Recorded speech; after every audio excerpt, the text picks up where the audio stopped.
Hi everyone, welcome. I'm preparing to check in on a couple of my newer worm bins. They're the worm bins that have the original red wigglers living in them.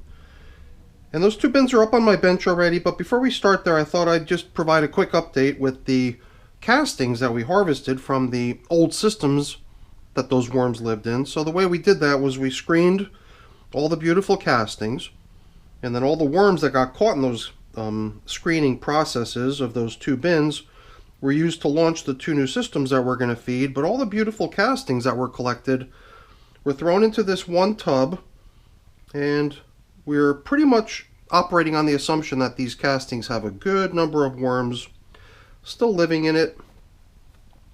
So that's the reason we set up this little tray with food and bedding in it in order to try to round up the straggler worms that are still living in this material. I did check in on this thing last night. It's been 12 days since we did that last check-in of the worms that we're going to be feeding today, and it was at that point that we set up that bait box. But it was 2 days prior to that, 14 days ago, that these systems were put into service. So these are fairly new bins, 2 weeks of age, and 12 days now since they got fed. So I think they're probably due for a feeding, and that's what we're going to do today. So let's get started. I came down here with a pretty good size assortment of all kinds of different kitchen scraps. I could see potato peels and chunks of lettuce and little bits of radish and a little piece of broccoli in here and who knows what else. But it is a pretty decent amount just by its weight, if I had to judge it that way. So let's dig in. When we came in here 12 days ago, that was actually their first feeding, because when the bins were launched 14 days ago, we simply placed the worms into some fresh bedding without any food, and that pretty much, let us know right away that we'd have to return to these systems pretty quick to give them their first feeding. Not that they would have been in any sort of a dire situation if we'd not come right back, but we did come back within 2 days of the bins being launched. And I'm not sure if it's visible on the camera, but there are two pretty good recesses in here in the middle of each bin where we placed in. We pretty much dug to the bottom of the tray. We put in bedding, we put in some food, very similar to the assortment of foods they're getting today, and then on top of that we put some more bedding. And I'm prepared to give them even more today. I've got my prepared bedding here. But in these newer systems, sometimes I question whether that's all that important, because the system is pretty much jam-packed with a whole bunch of fresh bedding that was used to build the system. Alrighty. My guess is that a good number of worms are probably still down in the middle of the bin where the last feeding had been applied. But I thought we'd just really quickly take a quick lap around each bin to check out how things are doing on the outskirts. I built these bins with a fair bit of moisture, and even after we came back in here 2 days after the launch of the systems to give them that first feeding, when we did dig down to the bottom the way I'm doing now, we were still observing some of the pooled up dampness that had been in the bins, but I did know that in a fairly short period of time that moisture would probably get sucked up into the surrounding materials. So right now I'm not seeing any standing water. I mean, I'm not saying that when we did this that there was like, a whole lot of standing water. It was just, you would pull it back like so, and down in the lower little cavities of the bin's textured bottom, you would still see little puddles here and there. There's definitely still an ample quantity of moisture, which I'm sure the worms really enjoy. And as I go around each bin, I'm definitely observing a fair number of worms hanging out within the material everywhere, which is good to see.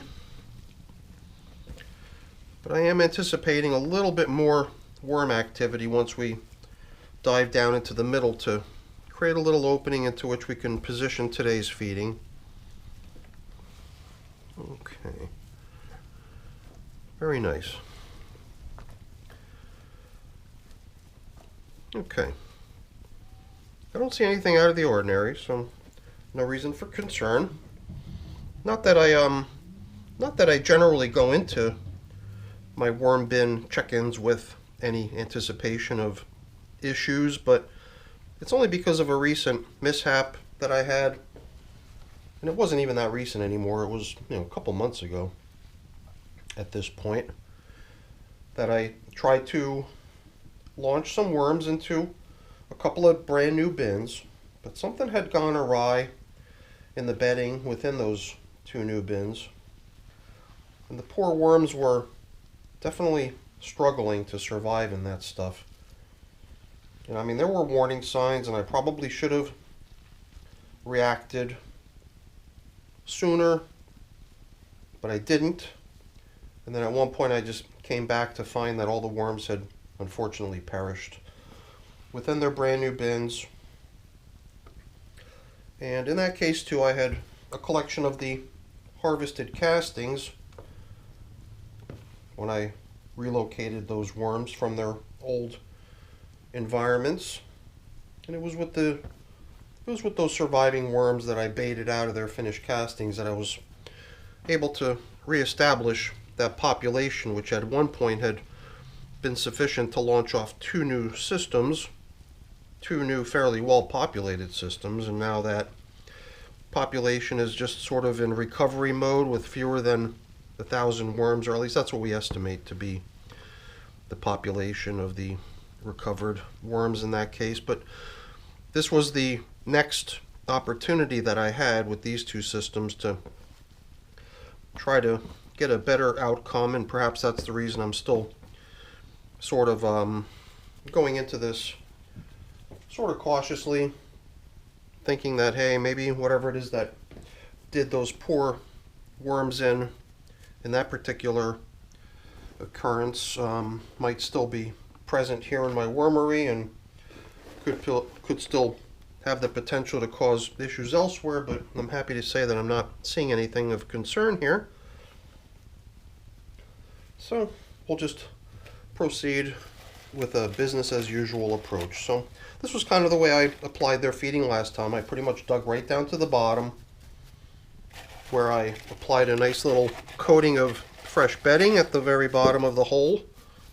And then on top of that, we started piling in their yummy meal. And I'm seeing other things here which I don't think we identified earlier. These might just be leaves of cauliflower. And I think here we've got a chunk of unfortunate jalapeno pepper, which was starting to go bad right there. So this is a fairly generous portion, if you ask me. But if you ask me, the worms are quite capable of burning through it. It's about the amount that they received 12 days ago. And as you saw, there's a good number of worms here. As many worms as we noticed going around the perimeter, which was a fair amount. We definitely saw many more right down where the last feeding had been applied. So on top of the feeding, I'm applying a little bit of this pulverized eggshell to serve as the grit for their feeding. And every now and then I need to remind myself of certain materials that I'm attempting to do away with. And I'm reminded of these little crackers, which had gone kind of stale, so I thought maybe we would give them a few of these. Let's be fair, let's split that last one, so each bin gets 3.5 yummy crackers to nibble on. So while a nice new system like this probably isn't desperate for bedding, since it's pretty much chock full of brand new bedding, I like the idea of adding some every time. Well, almost every time. It's usually in my bins that I'm attempting to bring to completion, where I'd prefer to have just, nice clean castings that I don't apply bedding anymore. And boy, seem to have a little worm party going on here. Perhaps there's still some sort of leftover food in this pile that the worms are working down. Oops. Usually they don't fall out of my hand, but perhaps I wasn't careful enough.